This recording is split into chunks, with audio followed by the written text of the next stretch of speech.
আমাদের মধ্যে অনেকেই উড়োজাহাজে চড়ে দেশের এক প্রান্ত থেকে আরেক প্রান্তে কিংবা এক দেশ থেকে আরেক দেশে ভ্রমণ করেছি। আবার অনেকের এখন পর্যন্ত এই বিশেষ বাহনে ওঠার সুযোগ হয়নি। কিন্তু সবার মনে এই প্রশ্ন প্রায় জাগে, আচ্ছা বিমান আকাশে কিভাবে ওড়ে, অথবা এত বড় আকার এবং ওজনের একটি বাহন ঠিক কিভাবে বাতাসে ভেসে থাকে, ঠিক কোন প্রযুক্তি ব্যবহার করে শুধু যাত্রীবাহী উড়োজাহাজ নয় বরং মহাকাশ গবেষণা করতে বিভিন্ন রকেট আর স্পেসশিপ পাঠানো হয়। প্রকৃতির কোন জিনিস থেকে অনুপ্রাণিত হয়ে বিজ্ঞানীরা এমন যুগান্তকারী যান তৈরি করলেন? এ সবগুলো প্রশ্নের উত্তর জানতে ভিডিওর শেষ পর্যন্ত আমাদের সাথেই থাকুন। দর্শক, আপনাকে যদি প্রশ্ন করা হয় বিমান কিভাবে ওড়ে, আপনি হয়তো এক কথায় বলে বসবেন, কেন বিমানের ইঞ্জিন ওকে ছুটিয়ে নিয়ে চলে আর ডানা ভাসিয়ে রাখে।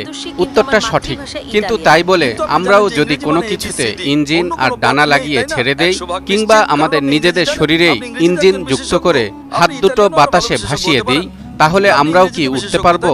তা তো নয়, কারণ এখানে বিজ্ঞানের এমন কিছু বিষয় চলে আসে যা বিজ্ঞানীরা বহু বছরের গবেষণার পর আবিষ্কার করতে সক্ষম হয়েছেন। দর্শক, এবার যদি বলা হয় বিজ্ঞানীরা উড়োজাহাজ আবিষ্কার করেছেন প্রকৃতির এক ছোট্ট প্রাণী পাখির উড়াল কৌশল দেখে, অবাক হবেন কি?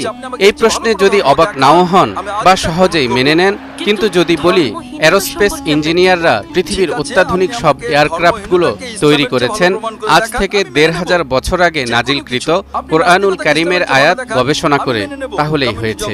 অবাক তো হবেনই, এমনকি এক শ্রেণীর লোকদের কথাটি মেনে নিতেও কষ্ট হবে। শত যুক্তি আর হাজারো বিশ্লেষণ করে কোরআনের সায়েন্টিফিক মিরাকলগুলো তুলে ধরলেও তাদের কাছে এসব হাস্যকর মনে হয়। তবে অনুসন্ধানী চোখে পাখিদের উড়াল কৌশলের গভীর পর্যবেক্ষণ এবং কোরআনে তার নিখুঁত বর্ণনা একজন অবিশ্বাসী মানুষকেও আল্লাহর মহিমা ও শক্তিমত্তায় বিশ্বাস স্থাপন করতে বাধ্য করবে।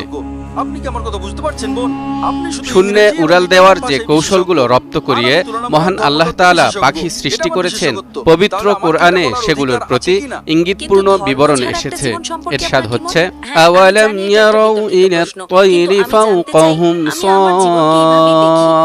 সাফাতিন ওয়া ইয়াকবিদ মা ইউমসিকুহুন্না ইল্লার রাহমান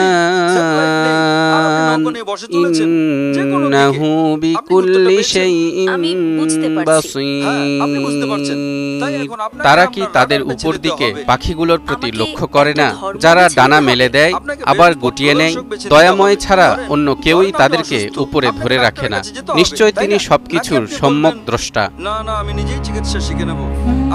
আয়াতে পাখিদের উড়ার কৌশল সম্পর্কে বলা হয়েছে তারা ডানা মেলে দেয় আবার গুটিয়ে নেয়, অর্থাৎ মাধ্যাকর্ষণ শক্তির বিপরীতে ওড়ার সক্ষমতা অর্জনের মাধ্যম হলো ডানা মেলা এবং গুটানো। বিজ্ঞানীরা গবেষণা করে দেখেছেন এই ডানা মেলে ধরা আর গুটানোর মধ্যে বেশ কিছু ফোর্স বা বল কাজ করে, যার ফলে তারা উড়তে আর ভাসতে পারে। পাখিদের এই বল প্রয়োগ থেকেই বিজ্ঞানীরা আবিষ্কার করেছেন বিমানের উপরেও মূলত পদার্থের ৪ ধরনের বল কাজ করে। এই বলগুলো হচ্ছে লিফট, ড্র্যাগ, গ্র্যাভিটি এবং থ্রাস্ট। একটি উড়োজাহাজ যেসব বাধা অতিক্রম করে টেক অফ বা উড্ডয়ন করে বাতাসে ভাসতে পারে, সবেগে সামনে এগোতে পারে এবং নিরাপদে ল্যান্ডিং বা অবতরণ করতে পারে, মূলত সেসবের বিশ্লেষণ করা হয়েছে এই ৪টি ফোর্সে। গবেষণা থেকে আরও জানা গেছে এক এক ধরনের পাখির উড়ার কৌশল এক এক রকম। যেমন ফ্ল্যাপিং, পাখিদের ওড়ার সবচেয়ে সাধারণ ব্যবস্থা হচ্ছে ফ্ল্যাপিং। এ ব্যবস্থায় পাখি ডানা উপর নিচ করে ওড়ে।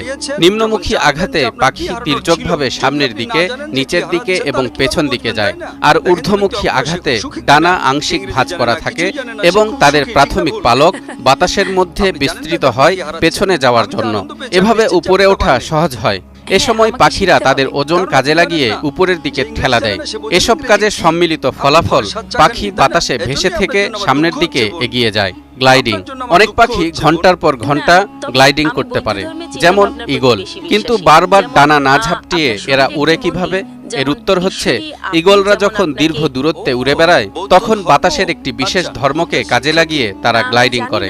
বিশেষ ধর্ম হচ্ছে উষ্ণ বাতাস ঠান্ডা বাতাসের চেয়ে হালকা, তাই উষ্ণ বাতাস উপরে উঠে একটি তাপীয় শক্তি তৈরি হয়। একটি ঈগলের জন্য একটি তাপীয় শক্তি হলো একটি লিফটের মতো, যা ঈগলকে অনায়াসে আকাশে নিয়ে যায় এবং তখন ডানা না ঝাপটিয়েও তারা দীর্ঘ সময় ধরে উঠতে পারে। সেইলিং। যেসব প্রজাতির ডানা বড়, যেমন শকুন, শাহীন, মানিকজোড়, হারগিলা ইত্যাদি, এরা সেইলিং পদ্ধতিতে ওড়ে।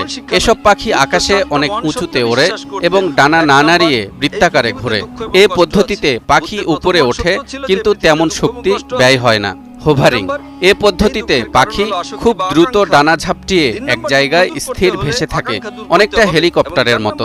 সাধারণত আকারে ছোট পাখিরা এ কৌশল অবলম্বন করে, যেমন হামিংবার্ড ও মাছরাঙা।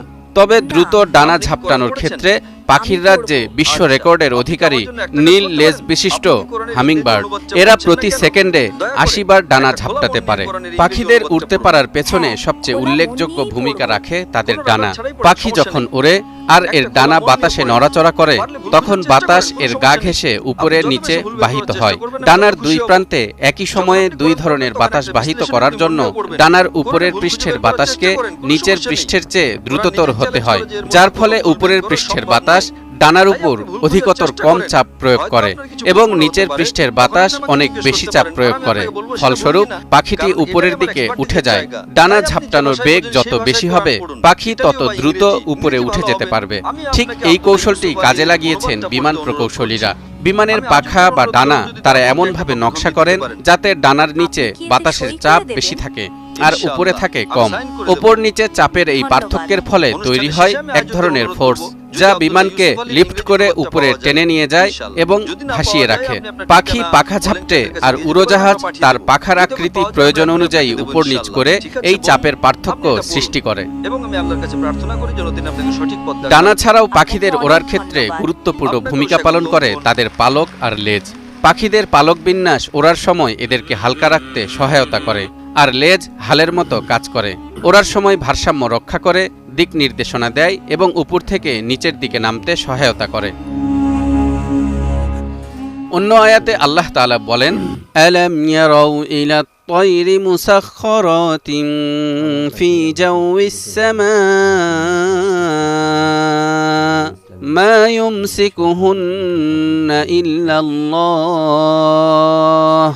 إن في ذلك لآيات لقوم يؤمنون। তারা কি আকাশে শূন্যগর্ভে নিয়ন্ত্রণাধীন পাখিদের দিকে লক্ষ্য করে না? আল্লাহই ওদের স্থির রাখেন। অবশ্যই এতে বিশ্বাসী সম্প্রদায়ের জন্য রয়েছে শিক্ষা। এই আয়াতে আকাশের শূন্যগর্ভ বলতে বায়ুমণ্ডলের এমন স্তরকে বোঝানো হয়েছে যেখানে বায়ুচাপ ও অক্সিজেন বিদ্যমান থাকায় পাখিদের জীবনধারণ সম্ভব হয়। ঠিক তেমনি উড়োজাহাজ যখন ৩৭,০০০ ফুট উপরের আকাশ দিয়ে ওড়ে তখন সেটি এমন কিছু বিশেষ স্থান অতিক্রম করে যেখানে উড়োজাহাজের দরজা বা জানালা খোলা হলে এবং কৃত্রিম অক্সিজেন গ্রহণ করা না হলে সকল যাত্রী ৩ মিনিটের মধ্যে মারা যাবে। আয়াতে আরও বলা হয়েছে নিয়ন্ত্রণাধীন। এই শব্দ দিয়ে মহান আল্লাহ বুঝিয়ে দিয়েছেন শূন্যগর্ভে পাখিরা যদি নিজেদেরকে নিয়ন্ত্রণে রাখতে পারে তাহলে বায়ুমণ্ডলের বিমান চলাচলের স্তরেও কৃত্রিম অক্সিজেনের ব্যবস্থা রেখে মানুষ উড়োজাহাজগুলোকে নিজেদের নিয়ন্ত্রণে রাখতে পারবে। দর্শক, এতক্ষণে আপনারাও নিশ্চয়ই বুঝে গেছেন উড়োজাহাজ আর পাখির আকাশে উড়ার কৌশল একই। পাখির উড়াল কৌশল থেকেই আবিষ্কৃত হয়েছে উড়োজাহাজ।